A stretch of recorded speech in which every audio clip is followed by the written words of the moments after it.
جنہوں نے ظلم کیا. وا اور الحمدو تمام تعریف للہ اللہ کے لیے ہے. ربی رب ہے العالمین تمام جہانوں کا.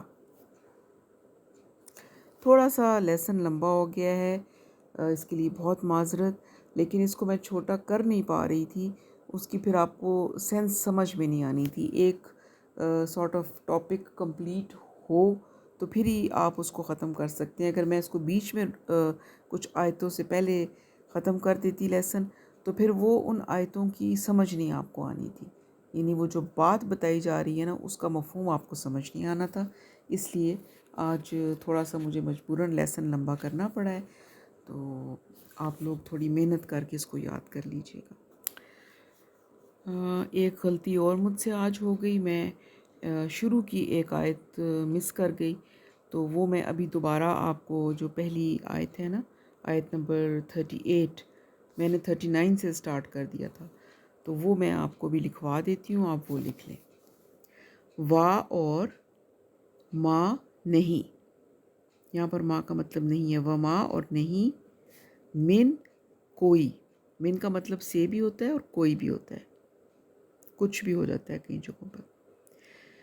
اور نہیں کوئی دابتن چلنے والا، فی الارضی زمین میں، وا اور لا نہیں، طائرن پرندہ،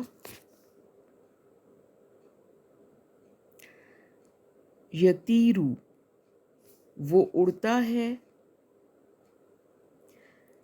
بجناحیہ بجناحی دو پروں، ہی اپنے اپنے دو پروں پر، با پر اپنے دو پروں پر یا اپنے دو پروں سے اڑتا ہے. الا مگر، اممن امتیں ہیں، یعنی ان کی بھی امتیں ہیں. امثالکم امثالو جیسے، یا طرح، کم تمہاری تمہاری طرح، تم جیسی. یعنی انسانوں کو بتایا جا رہا ہے نا کہ تم جیسی پرندوں کی بھی اور جو بھی زمین میں چلنے پھرنے والے جانور ہیں ان کی بھی امتیں ہیں، یعنی ان کی بھی گروپس ہیں، اسپیشیز ہیں.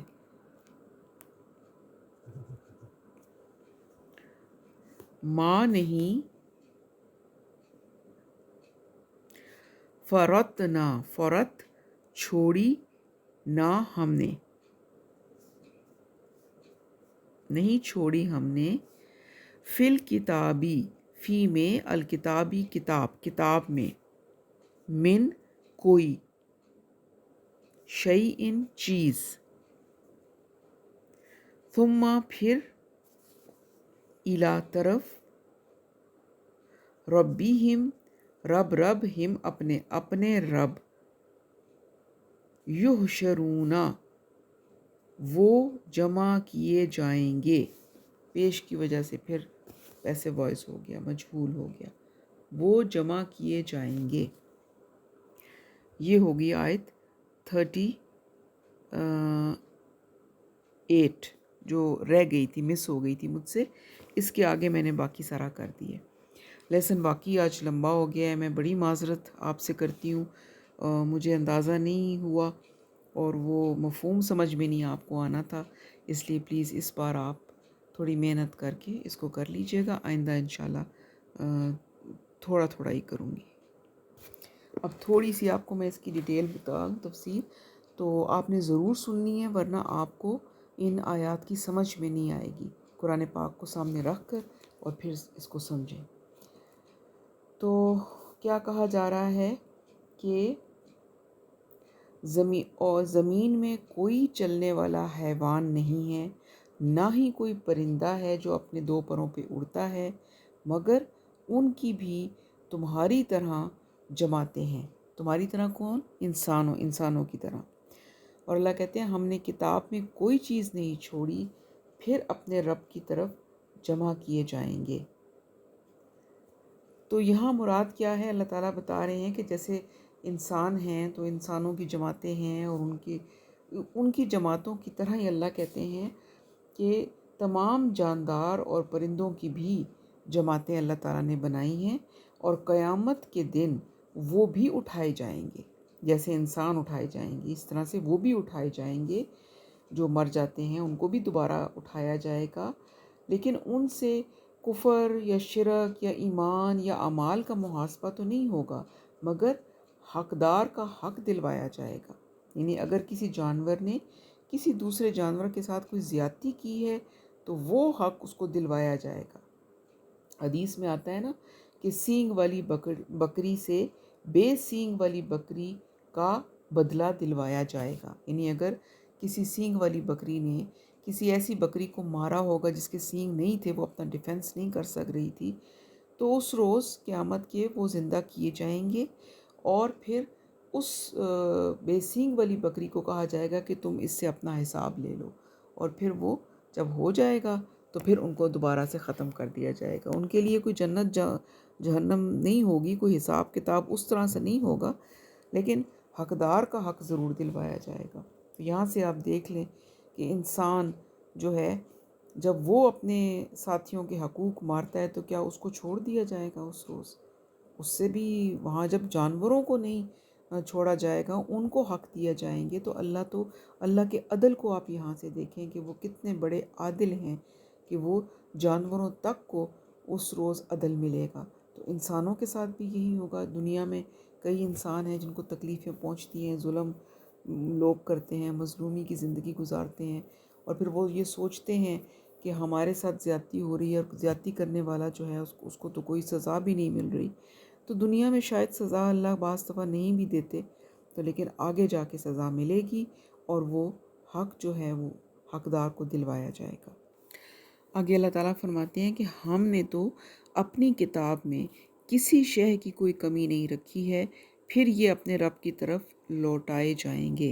یعنی قرآن میں اللہ تعالیٰ کہتے ہیں کہ ہم نے ہر طرح کے دلائل دے دیے ہیں، ہر طرح کے شواہد پیش کر دیے ہیں، اور ان سب کو آخرکار اپنے رب کے حضور پیش ہونا ہے، اور پھر وہاں پر ہر ایک کو اپنے کیے کا پورا پورا بدلہ دیا جائے گا۔ باقی بڑی سخت آیت ہے۔ اللہ کہتے ہیں جن لوگوں نے ہماری آیتوں کو جھٹلایا وہ بہرے اور گونگے ہیں، جو اندھیروں میں ہیں کہ حق کو دیکھ بھی نہیں سکتے۔ اللہ جسے چاہے اسے گمراہ کرتا ہے، اور جس کے متعلق چاہتا ہے اسے راہ راست پر لگا دیتا ہے۔ تو یہاں پر بڑی سختی آیت ہے، اور اللہ تعالیٰ کی سزا کا ایک طریقہ بتایا گیا کہ اللہ جب کوئی انسان اللہ تعالیٰ کی آیات کو جھٹلا دیتا ہے، ان پر عمل نہیں کرتا، ان کو نہیں مانتا، تو پھر اس پر ہدایت کے راستے بند ہو جاتے ہیں۔ یعنی آپ کو پتہ ہے کہ ہدایت اللہ تعالیٰ کی نعمتوں میں سب سے بڑی نعمت ہے۔ تو اللہ تعالیٰ کی سزا کا ایک طریقہ یہ بھی ہے کہ اللہ تعالیٰ پھر ہدایت والی نعمت روک لیتے ہیں، اس انسان کو ہدایت نہیں ملتی۔ تو یہاں اسی چیز کو بتایا جا رہا ہے کہ اللہ کہتے ہیں کہ اس کی مثال ایسی ہے کہ جیسے کوئی گونگا بہرا شخص گہرے اندھیروں میں ہوتا ہے۔ وہ اندھیروں کی وجہ سے کچھ خود تو دیکھ بھی نہیں سکتا، بہرا ہونے کی وجہ سے ہدایت کی باتوں کو سن نہیں سکتا، اور گونگا ہونے کی وجہ سے وہ ہدایت کے بارے میں کچھ پوچھ بھی نہیں سکتا۔ یہ مراد یہ نہیں ہے کہ وہ واقعی میں گونگا اور بہرا ہوتا ہے یا اندھا ہوتا ہے، مراد یہ ہے کہ اس کے دل کے کان اور دل کی زبان بند ہو جاتی ہے، یعنی وہ ان ہدایت کی جو باتیں ہیں وہ اس پر اثر نہیں کرتی، وہ ان کی طرف کھنچتا نہیں ہے، وہ پا نہیں پاتا وہ ہدایت۔ تو ایسا شخص پھر گمراہ ہو جاتا ہے، اور سیدھی راہ جو ہے اس سے وہ بھٹک جاتا ہے۔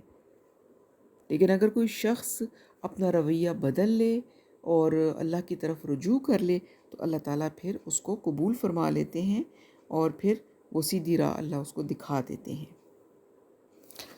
اور یہ جو فرمایا کہ اللہ تعالیٰ جسے چاہے گمراہ کرتا ہے، اور جس کو چاہے ہدایت دیتا ہے، تو اس سے مراد بھی یہ ہے کہ جس کے اندر ہدایت کی طلب ہوتی ہے اللہ کو معلوم ہوتا ہے، اللہ اس کو ضرور ہدایت دیتے ہیں، اور جس کے اندر ہدایت کی طلب ہی نہیں ہوتی، اللہ کو معلوم ہے کہ اس کے اندر کتنا اخلاص ہے اور کتنا دکھاوا ہے، تو ایسے لوگوں کو پھر اللہ تعالیٰ ہدایت نہیں دیتے۔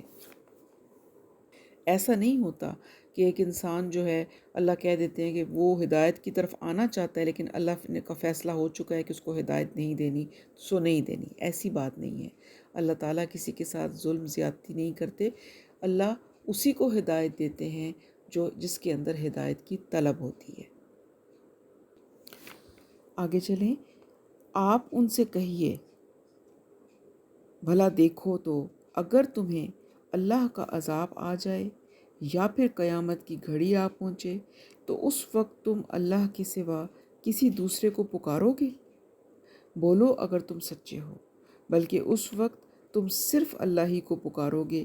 پھر جس تکلیف کے لیے تم اسے پکارتے ہو اگر وہ چاہے تو اسے دور بھی کر دیتا ہے۔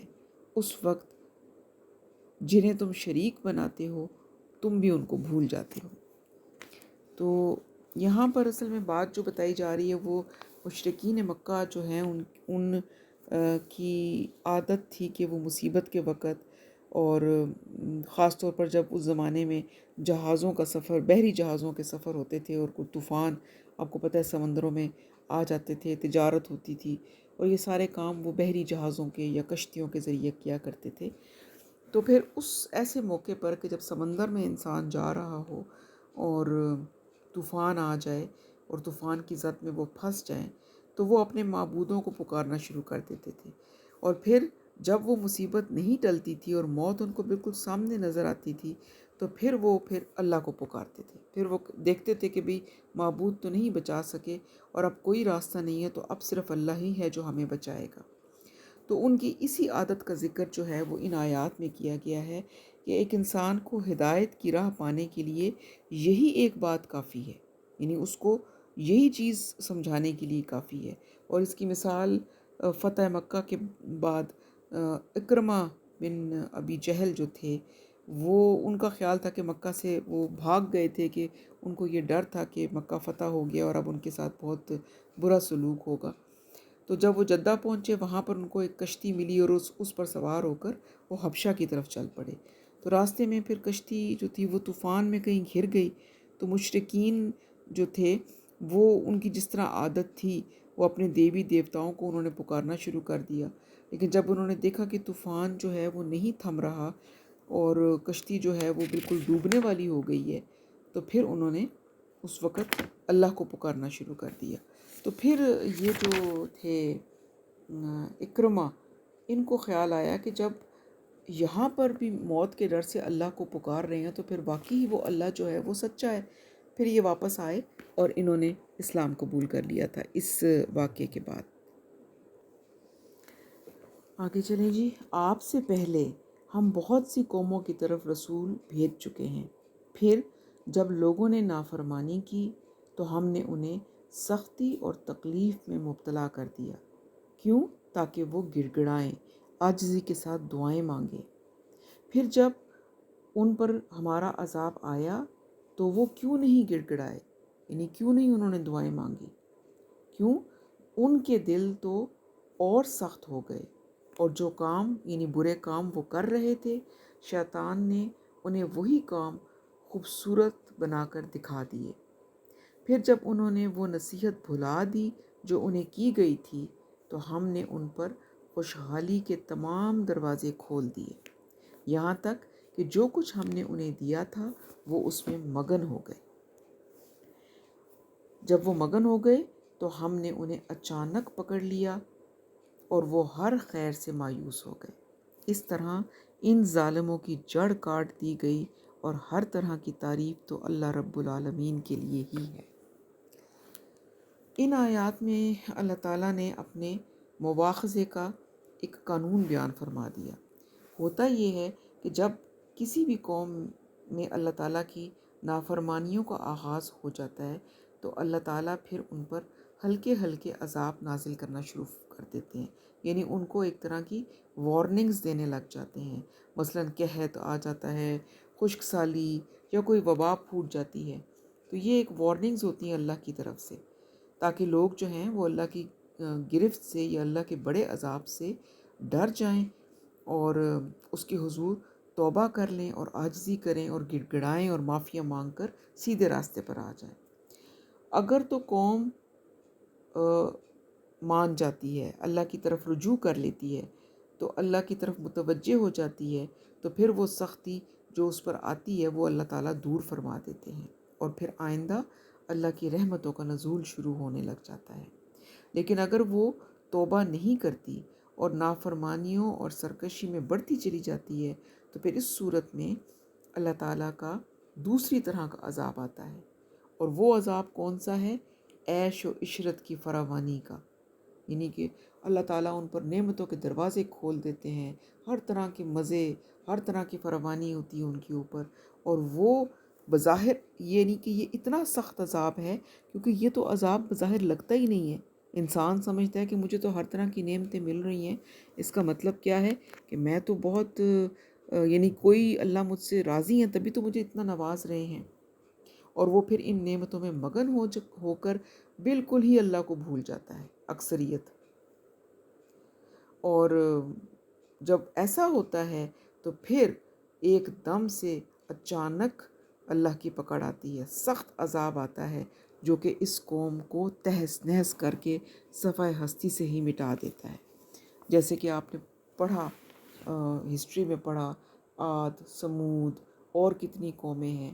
اس کے علاوہ اگر ہم آج کی دنیا میں بھی دیکھنا شروع کریں تو ہمیں اپنے ارد گرد بھی ایسی بہت سی مثالیں مل جاتی ہیں۔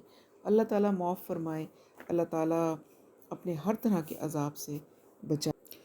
اور پھر آگے یہ فرما رہے ہیں کہ یہ بھی جو ہے اللہ کا لوگوں پر بہت بڑا احسان ہوتا ہے کہ اللہ تعالیٰ ظالموں کو وقتاً فوقتاً ختم کرتے رہتے ہیں، نیست و نابود کر دیتے ہیں ظالم قوموں کو یا ظالم لوگوں کے گروہوں کو، تاکہ مظلوم لوگ جو ہیں وہ بھی ان کے ظلم و ستم سے نجات پا سکیں اور اپنی زندگی آرام سے گزار سکیں۔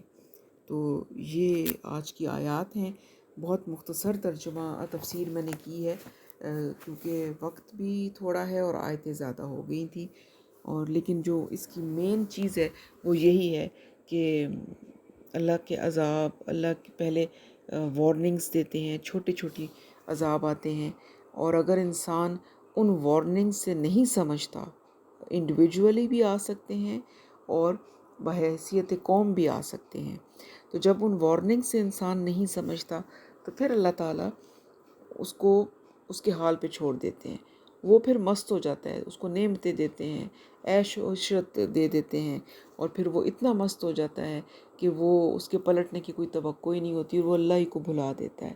اور پھر جب پکڑ آتی ہے اللہ تعالیٰ کی، وہ ایسی پکڑ ہوتی ہے کہ وہ بالکل اس کو ختم کر دیتی ہے، اور پھر اس کی سزا جو ہے وہ آخرت کی سخت سزا ہے کہ جس سے اللہ تعالیٰ ہم سب کو بچائے۔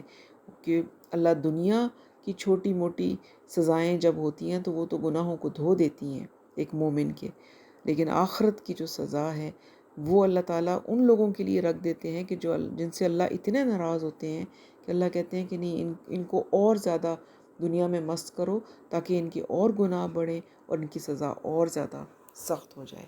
اللہ تعالیٰ اپنی سزا سے، اپنے غصے سے ہم سب کو محفوظ رکھیں۔ اللہم اجرنا من النار۔ یہاں پر ختم ہو گیا ہمارا لیسن۔ سبحانک اللہم و بحمدک، نشہد ان لا الہ الا انت، نستغفرک و نتوب الیک۔ السلام علیکم ورحمۃ اللہ وبرکاتہ۔